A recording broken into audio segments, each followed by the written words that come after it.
কয় টাকা নিবেন? 12 টাকা কইলাম, তারপরে নিব না, 60 টাকা কেজি দাম কয়। কি বুঝেন? আজকের বাজার 12 টাকা বেচছি ভাই, আজ না করি না। 12 টাকা দিয়েছি, নেন 12 টাকা নেন, 12 টাকা নেন, তারপরে এখন আপনি কয়টা নিবেন? একটা নিব। কত বলছেন? 6 টাকা বলছে, আমি বলছি 7 টাকা। 7 টাকা।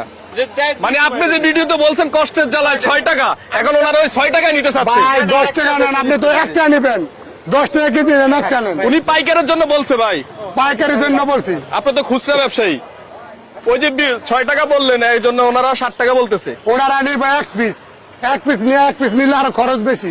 100 কেজি 200 কেজি লোক তাতে, আরে অর্ধেক ডিম 6 টাকা কেজি, বুঝে নালা।